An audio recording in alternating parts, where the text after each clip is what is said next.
Hey, and welcome to Matt and Jess TV. I am Matt Roast here with Jessica Bun Bun, and this is our interview with the vampire, season 2, episode 3, reaction interview. There's a lot that went down here. I mean, Mhm. we saw in the past a lot of flashbacks. Lestat, we saw Claudia become a bigger part of the production, and then what Mhm. is going on with Daniel Malloy in the present? Yeah, whoever Raglan really is, we don't know that yet, but he definitely is interested in the vampires. If what he says is true and that he's monitoring or they are monitoring all kinds of vampires, tons of vampires, like what is the purpose of this? Like, what are they trying to find out? What information are they really trying to find out? I mean, this interview has to be especially juicy for him because this is one of the first times that you have an actual vampire sitting down and documenting their history, which is like a no rule. When they laid out all the rules, I was like, oh no, they have like broken all the rules. No one is ever to commit to writing the history of vampires. Check. No vampire must destroy another vampire unless it's a coven leader. Check. You should never reveal yourself to a human. Check. Cannot turn children. Check. They've ruined it all. They've broken every single law. I mad respect for you, Louis, for just not caring about anything whatsoever. You are breaking apart any institution trying to command you. No, I really Louis is a funny, interesting character in a way, but at the same time, I think a lot of this is just rooted in this idea that he never really feels fully accepted by a lot of larger Mhm. sort of vampire groups. I mean, we've Yep. seen this already with the Theater de Vampires, and I think he is rebelling against this in his own way, where he's just like, okay, if all of you vampires never really feel that great about me, I'm gonna put my story out there because then maybe other people will appreciate me or respect me. I mean, there's so much emotional stuff to dive into. Me and Mr. Malloy have to have a pretty important conversation here, but before we do any of that, be sure to hit that subscribe button. We still have a long ways to go an interview with the Vampire Season 2, and we're going to have all sorts of coverage. And by subscribing, you guys help to support us to make this content. Another way that you can help support us is to hit up our Patreon. It's a great way to be able to help us to continue to make these videos for you guys here. We also have shows that we don't cover here that we are covering over Mhm. at our Patreon. So make sure you check out that link and join our Patreon. Thank you to everyone who has already. Thank you guys. Okay, let's talk about Louis because he's my favorite and I always want to talk about him. Okay. So you touched on something, which is that he does not feel like he is part of this group. He is someone who's never wanted to make big theatrics out of killing, that it's something that yes, he has to do to be able to survive, but it's not necessarily something he takes joy in, sort of the macabre nature of killing people and killing humans. He doesn't feel that great about it. So while he's like, okay, I want to make sure that Claudia gets what she wants to join this coven, she wants to be part of the production. Cool, no problem. I don't. So, why is that such a problem for the coven? And it is a problem for them. They're basically like, if you're going to be here, you have to join us or die. Yeah. And Armand is going to, you can't kill another vampire unless it's a coven leader. So Armand has to do it. And I think we obviously all know that he didn't because they've been together for like 70 plus years.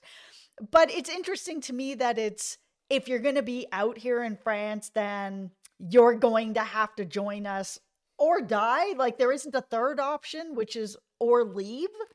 It's like a Like you can't just leave, just go somewhere else. Yeah, because that's the sort of classic HOA where you move into a new place and you have an HOA and they're like you must join it, but you have the option to leave. You could go somewhere else and deal with another HOA. Here, there is no the HOA. The governing rule of body is these vampires, and you have no choice but to follow all of them. And yeah, it's putting Louis in a really difficult position, and now he's just like really desperately trying to cling to something. And Armand, other than Claudia, is like the closest thing to a pseudo friendly face he really has here. Mhm. But because Armand has been around the block for a long time, and we Mhm. certainly get a good sense of that in this episode. I mean, we get some pretty easy reminders that he's able to sort of read everybody like a book. He can figure out that Louis is keeping some cards close to the vest here because of the way that he's acting, and especially the way that he's acting about one Lestat. Yes. Okay. So let's get into all of that. So Armand and Lestat had a relationship for a little while Yeah. that we learned all this stuff about the past where Armand was the leader of this coven, that they were living a very different lifestyle, a very sort of quiet, not revealing themselves to humans, all these different sort of things and laws that they had had. And then he runs into Lestat, who is doing theater productions. He's got a human lover, like everything is completely chaotic and different. And Armand sees another way to live, but he knows that he can't be the person to make that change because the people in his coven just wouldn't follow him, wouldn't believe, and be like, hey, you've been leading us down this other road for so many years. Now all of a sudden you're like, hey, let's do this instead. He knew he needed to bring in Lestat to make Lestat be the person that makes the change, so that either they would change or they wouldn't, and they wouldn't be able to make it. And he tried. I mean, he really tried to bring Lestat in over and over and over again. Yeah. Lestat was not having it until finally Armand showed him like how much power he really has. And then Lestat was like, I need to know this power. Like, I have to know. Like, you got to teach me. And in Lestat fashion, once he was given the knowledge of the power, poof, he disappeared into the night. Lestat is, I mean, I love... broke his heart. Oh, poor Armand.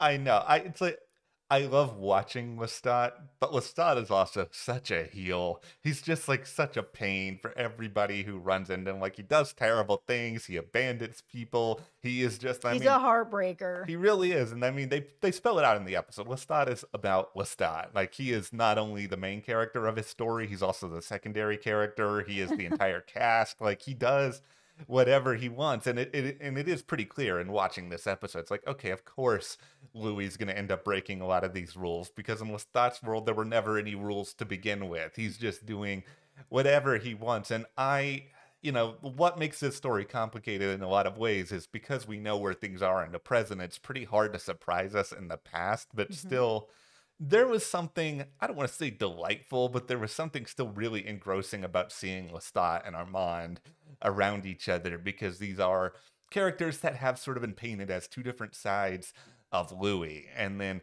having them merge together in a spot sort of makes it a little bit more understandable as to why Louis would find himself attracted to both of them, because they both also saw something in each other. Yeah, and it also explains further why this has been such a difficult decision for Armand now. Like, that he really cares for Louis. He hasn't known him that long, but there's a real connection there. And he has said that since Lestat broke his heart, he has not loved again. He just is like, no, like, I'll be with some people, I'll do whatever with other vampires, but I'm not able to open myself up to that kind of vulnerability again, because I did, and I got burned.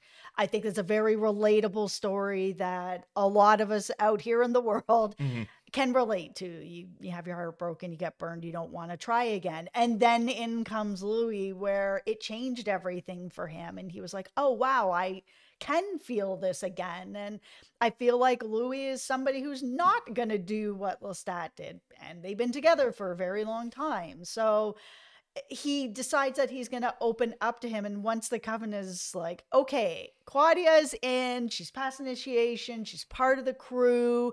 We told her the laws that she has to abide by, even though she's also broken some of them already as well. She's fully in.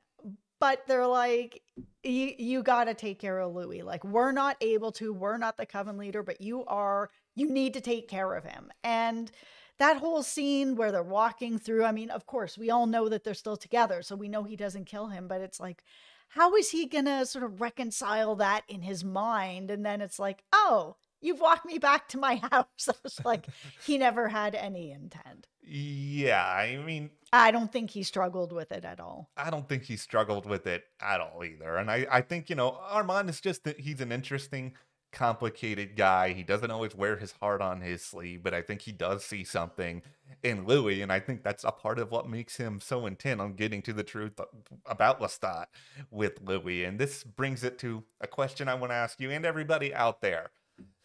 How much do you think Louis really believes that Lestat is dead? Because, I mean, this is the story that he's selling. You know, presumably he put him in a spot to die, but he also made it so that there would still be a way that Lestat would make it out. So I think in this moment, he may think there's a 20% chance that Lestat is actually dead. I think in his heart of hearts, I don't think he actually believes he is any more than that, but he needs to say whatever he needs to say to convince himself in the moment that he's gone.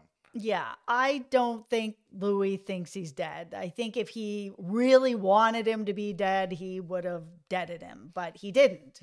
I mean, Daniel called this out already and was like, okay, listen, like, you brought him to a dump that's filled with rats, food everywhere. Like, you knew what you were doing. You were very specifically not killing him.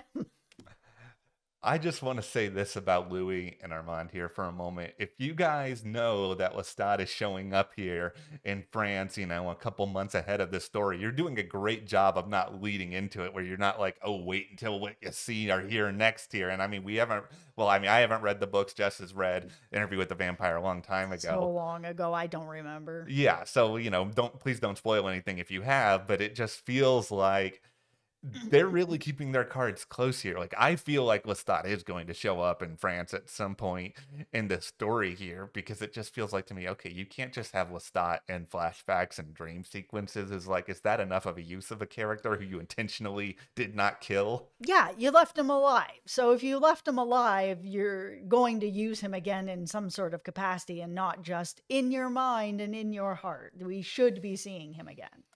Okay, let's talk about my guy, Daniel Malloy, who I don't know why he's my guy, but it's just, this is the episode that really got me so much more all in on this story. Granted, there's some problems we got to talk through about it, but it's the same issue I have watching something like Breaking Bad versus a prequel like Better Call Saul, where it's like, if it's a prequel, you know most of what's going to happen unless you find a way to surprise us here and there. And luckily, Saul ended up doing that, but a lot of prequels don't. And to me, I like the idea of being in the present now with Daniel and having this new conflict rise up where he's being watched and he has to sort of figure out what to do about it, just because there's such an element of unknown there where we don't know where things are going to go. All I know is that scene of him basically turning to everybody else in the room and being like, oh, we have some intelligence in here. Like, that made me laugh so hard because it was so ridiculous. Nobody's going to admit to anything if you do that, Daniel.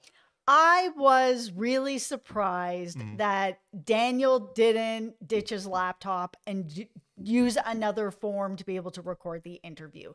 Once he knew that that was happening, for him, this interview is like a make or break career here. Like, this is a huge deal. You have an actual vampire, two now, that are sitting down with you and telling their story. This is clearly something that intelligence has been monitoring and collecting information, and this interview would give them a ton of information. So why would you, Daniel, then continue to share that information knowing that your laptop is bugged? Instead, like, get rid of the laptop. Yeah, Louis could read your mind. That's fine. Just do a good job of lying and be like, yeah, this laptop is broken. Maybe even break the laptop. Take all the information off of it, break the laptop. Then you're not actually having a lie.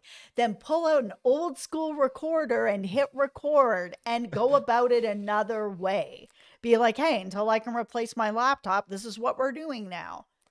Kind of feels like, why would he share this information? It frustrated me to no end. Anytime Raglan showed up on there in the chat and he's just like, nah, get out of here, get out of here. I was just like, stop it. Close down this computer and pick another way. You're giving away your entire basket of eggs for free to this guy. What you're saying makes me think a lot of the idea of, okay, you're at a party and you don't want to be at the party anymore, so you take a glass of wine. That's every party for me. Okay, well, it's Don't invite me to a party. I'm not a party girl.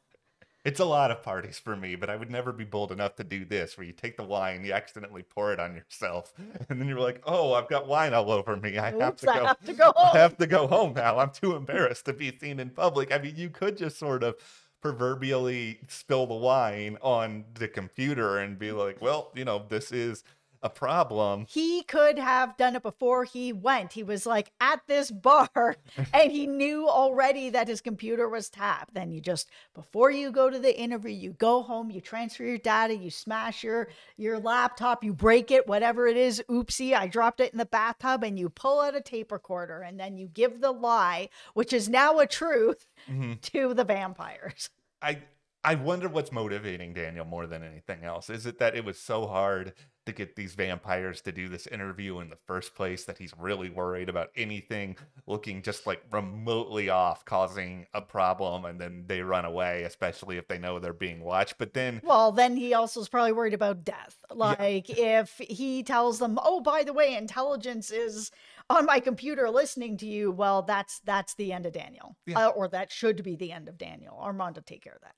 The other problem here, Daniel, is you have almost no poker face. And, for a guy who is a hard nosed seasoned reporter, you're just like losing your attention span in the middle of a story at one point, and then you're called out on it. And then you're just like, what was going on with Claudia in this moment? I am not a vampire despite my complexion, and I can sit here and tell you that I would be a little bit wary of that. And I would be like, oh, why is Mr. Seasoned Reporter not paying attention to me anymore?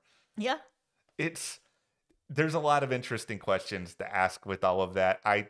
Like I said, I don't know where things are going. I think it's going to Yeah. come out. I think it has to come out at some point, unless he does decide to get another computer or get another way to get this interview together. Like, I just don't understand why he wouldn't have changed the recording device. Like, he doesn't want to give up his interview. He obviously doesn't want to get killed by the vampires because intelligence is listening in, but he can definitely choose another way to stop intelligence from listening in. He can go straight back to paper and pen. I will also say I'm a little bit surprised that Armand decided to do a little bit of storytelling without Lily even there at the start of this Yeah. episode. I kind of thought Armand was just going to sit back, cross his arms, sort of look at Daniel, be like, I don't really like your get down. I don't trust you. I don't really want to be here. I thought he was going to be way more stubborn than he was. Yeah, I really like that Armand decided to open up to Daniel and to embrace the interview more than he was, because he has said that he did not agree with Louis doing this interview in the first place. Then he kind of came in as a partner with him, and now he's actually giving quite a lot of information, being quite vulnerable with Daniel in a way that he hasn't before. These two have just like been going at each other for so long now. They've been like waiting for the knife fight to happen at some point, but now it feels like they've turned a corner together. And I wonder if some of that is really weighing on Daniel, with intelligence listening in, to be like, oh man, I finally have made a breakthrough with Armand, where he's sharing a very intimate story with me about his relationship with Lestat and how Lestat screwed him over, and how he tried to go forward after that and lost his ability to love. Like, this is a very deeply emotional, vulnerable moment between these two men. That, does Daniel carry that? I know he's a reporter and he's Mhm. trying to be like, oh, I keep the emotions away from all of it. But how can you, just as a person, sit there and listen to that story and not feel it? That's It's a good question, one of many questions I have about Daniel now, including this idea of how much of this are you planning to do? Because it's one thing to sort of sit here and keep up your persona for the rest of the time they're in France. Even as a book reader, I think, I mean, as a non book reader, I think it's pretty clear they probably do not stay in France forever. That we don't know how many seasons this is going to be, but interview could take months upon months upon months. And you're going to sit here and continue to keep this up. I'm just like, nah, man, I don't buy it. You got to figure out another slant. Yeah, I mean, at some point they're going to figure out what's going on. Like, I feel like he needs to deal with the situation before the vampires deal with the situation, because I don't think Daniel's going to like that. No, this Like, how is does Daniel get out of this alive? really, I really don't know. The only way I can figure it out is if he finds a way to outflank these intelligence people and then keep this from the vampires forever. But it's also just like, Daniel, you're one guy. Maybe you have like a bunch of hacker friends or something we don't know about, but They're mind readers. They're going to find out. I don't, it's just, I don't want to lose Daniel because I like Daniel. I like him he is way better than your typical exposition character. But yeah, it's not looking good for old Dan here. No, I feel like it's a risk, but if Daniel is honest with them and tells them what's going on and tells them who this person is, then they can go take care of it. Of course, Daniel doesn't want blood on his own hands, but at the same time, Daniel wants the story. Yeah. Like, he's willing to put his own life at risk to get this story. Well, maybe he'll just take a nap. He'll think it over. He'll wake up and be like, oh, I'm of clear mind now. I need to go and deal with this situation. Okay, we're going to talk very briefly about Claudia talking about Bruce the vampire, because that whole story was really difficult to hear. It was very difficult to watch her talking about what happened to her and Bruce and who Bruce really was. I mean, in the second episode, she had brought up, Bruce the vampire. He's the person who turned us. It's not Lestat. It's Bruce the vampire. And now we're getting this much darker story of who Bruce really was to her and the horrible, horrible things that he did to her.